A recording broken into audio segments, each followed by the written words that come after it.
Get ready.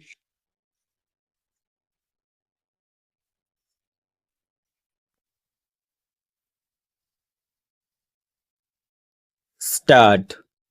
Since yesterday, we have had a very fruitful exchange of opinions on the issues that have been covered in the midterm appraisal of the 10th 5-year plan. From the tenor of our discussions, I believe that there is broad agreement with the goals and policies suggested in the midterm appraisal, and that it can act as a blueprint for further action on development matters in the 10th plan. It can also act as the starting point for initiating work on the 11th 5-year plan. During the course of our discussions, a number of very valuable suggestions were made by chief ministers, which may require a review of some of our policies, programs, and approaches.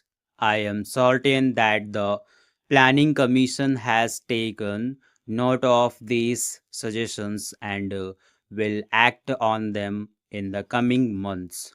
Today, India is at a historic point in its development trajectory.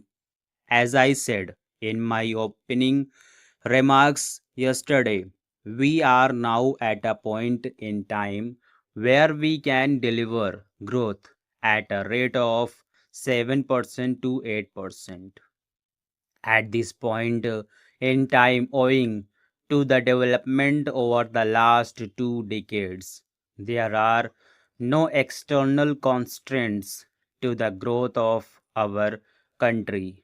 It is very much in the realm of possibility for this country to become a prosperous nation, rid of the perennial problems of property, ignorance, and disease.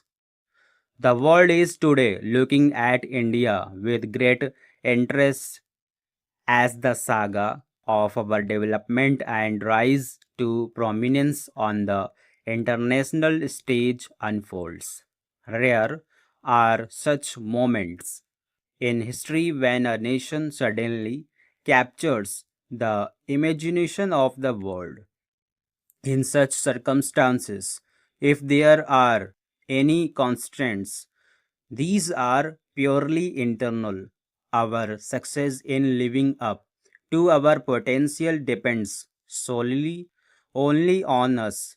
No external force can be blamed if we do not rise up to everyone's expectations. Therefore, it is incumbent on all of us in this August gathering to ensure that we realize this potential. It is this vision of a resurgent India that must guide our actions while discharging our duties. As I had said earlier, the environment for India's development has never been as favorable as it is now. The challenge before us is to combine the economics of growth with the economics of equity and social justice. Another thing I want to say is that we want an ideal to be set up for the nation. It is only the performance of this august body which can set an ideal or and example for the people to follow. I do not say that people who have no respect for law and those who have committed any offense should be saved or protected. But then it can be done only by utilizing the funds of the people, collected from the people in a proper manner so that we can positively make progress. For this purpose, I would request the Honorable House that if some amendments to the rules of procedure are necessary, we must think of it, and we must make the principles and the rules such that the house is not disturbed or no disturbances are created every day and our time is not wasted.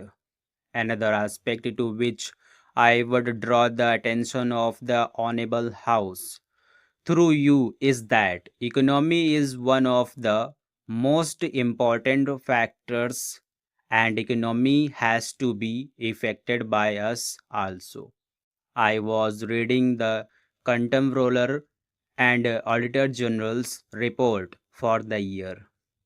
I find that crores of rupees have not been utilized for years together.